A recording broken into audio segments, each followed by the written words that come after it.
चंद्रशेखर भैया जिंदाबाद जिंदाबाद जिंदाबाद। आजाद समाज पार्टी जिंदाबाद जिंदाबाद जिंदाबाद। पर तुम संघर्ष करो हम तुम्हारे साथ हैं। पर तुम संघर्ष करो हम तुम्हारे साथ हैं। बीमार भी जिंदाबाद जिंदाबाद जिंदाबाद। आजाद समाज पार्टी जिंदाबाद जिंदाबाद जिंदाबाद। चंद्रशेखर भैया जिंदाबाद। जिंदाबाद जिंदाबाद। बड़े अदब के साथ माननीय राष्ट्राध्यक्ष जी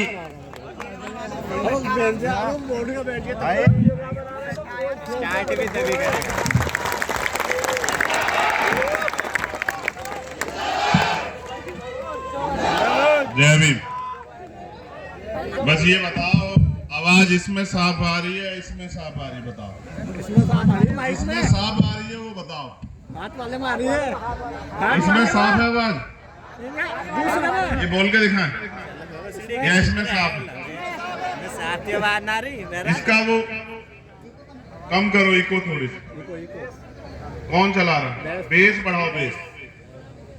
इको कम करो, बेस बढ़ाओ। हेलो, अब ठीक है? समझ आएगी नहीं आएगी बताओ। और कम करो इको, अभी भी खड़ी हो रही है आवाज। बेस बढ़ाओ, इको कम करो।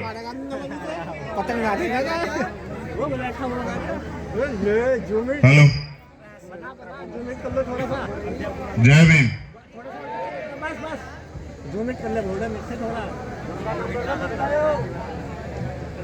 इको का बटन होगा उसको दो कर दो।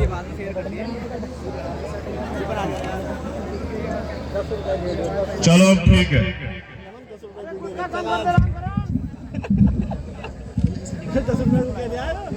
हेलो, इससे समझ आ जाएगी? चलो ठीक। जय भीम, जय भारत, जय संविधान।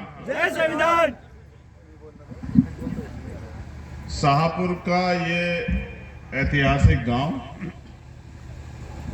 और यहाँ उपस्थित इस गांव के ग्रामवासी, हमारी माताएं बहनें, हमारे नौजवान साथी, हमारे छोटे प्यारे भाई,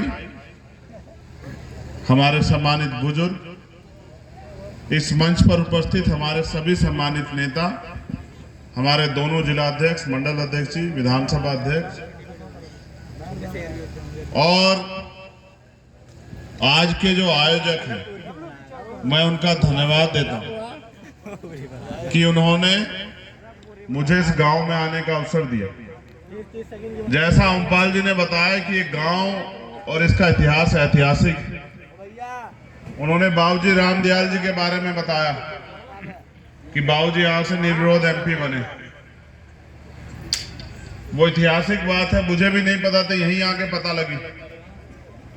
तो इस अच्छे अवसर पे जब हम लोग इकट्ठा हुए हैं, तो मेरा प्रयास है कि मैं आपको बताऊं जो देश में चल रहा है, क्योंकि जब आप उसको जान जाओगे तभी शायद आप अपनी लड़ाई को लड़ने के लिए तैयार होंगे। तो अपनी बात को शुरू करने से पहले मैं समय समय पे जो संत गुरु महापुरुष इस देश में जन्मे हैं, जिन्होंने अपने पूरे जीवन को कमजोरों, गरीबों, बेसहारों, परेशान, शोषितों, वंचितों के उद्धार में लगाया, मैं उन सभी महापुरुषों को नमन करता हूं। मैं तो जब आया देख रहा था कि इधर तो बहुत धूप है, क्योंकि हमारी पार्टी गरीबों की पार्टी है, तो टेंट छोटा है। तो टेंट छोटा है तो यहाँ तो टेंट लग गया, लेकिन इधर वाले लोग धूप में।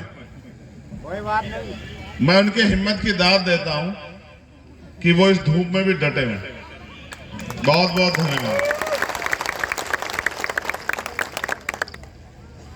ये उनका प्यार कि वो डटे हुए हैं, वरना मैं अपने लोगों को जानता हूं, बड़े स्वाभिमानी लोग हैं, बिना बुलाए किसी के यहाँ जाते नहीं। अगर चिट्ठी ना आए किसी के यहाँ नहीं जाते। लेकिन मैंने भी शाहपुर आज पहली बार देखा। जब मैं आया तो साथियों ने कहा पहले बाबा साहब की मूर्ति वहां लगी, पहले वहां चलो, पहले बाबा साहब को माला चढ़ाओ। तो भाई मैंने माला चढ़ा दी। फिर मैं इधर आया तो फिर हमारे साथियों ने कहा सतगुरु जी का मंदिर है, पहले माथा टेको। तो मैं वहां माथा टेकने चला गया। फिर उन्होंने कहा चलो मंच पे चलो, तो फिर मैं मंच पे आ गया। तो मैंने तो आपकी सारी बात मानी जो जो बातें आपने मुझे कही तो मैंने आपकी सारी बात मानी। मैंने अपने हिसाब से कुछ नहीं किया, लेकिन कल मैं वहां शुक्रताल था सत्संग में, और एक बात मैंने वहां कही थी, प्रयास करना कि आगे जो मीटिंग हो वो गुरु घरों में ना हो। गुरु घरों का एक मान होता है, एक सम्मान होता है, एक मर्यादा होती है। आप किसी के भी गुरु घर में जाना, वो अपने सर पे जब जाता है ना गुरु घर में, अपने सर को ढकता है। ये भी हमारा गुरु घर है, ये हमारा गौरव है, सम्मान। क्या तो हम यहाँ बैठे तो मर्यादा में बैठे, चाहे पुलिस के लोग हों, चाहे आम लोग हो, या कोई भी। और अगर हम मर्यादा का उल्लंघन करते हैं तो फिर हम कभी कामयाब नहीं हो सकते। समझ रहे? मर्यादा बहुत बड़ी चीज है। जब आदमी मर्यादा में रहता है तो उससे गलतियां कम होती है, और जब वो मर्यादा में रहता है तो वो सच्चाई को नहीं भूलता है। आपने देखा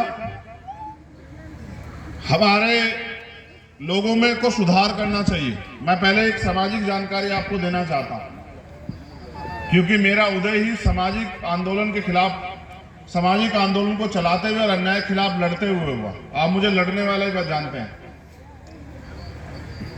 जो कौम अपने महापुरुषों के दिखाए रास्ते पे नहीं चलती, उसका वजूद मिट जाता है। मेरी बात को याद रखना आप लोग। मैंने इतिहास पढ़ा, इतिहास, मैं इतिहास का स्टूडेंट भी हूं। अगर दुनिया में सबसे बेहतरीन राज की कल्पना अगर किसी गुरु, संत, महापुरुष, किसी विद्वान ने की है तो वो संत श्रोमणी सतगुरु रविदास महाराज ने की। ये मैं नहीं कह रहा हूं, ये हिस्टोरिकल, ऐतिहासिक, यूएनओ के चार्टर में लिखा गया कि पूरी दुनिया में कोई ऐसा शख्स है जिसने ऐसे राज की कल्पना की हो जहां सबके लिए समानता, भाईचारा, सबके लिए खाने पीने और तमाम तरह के भय से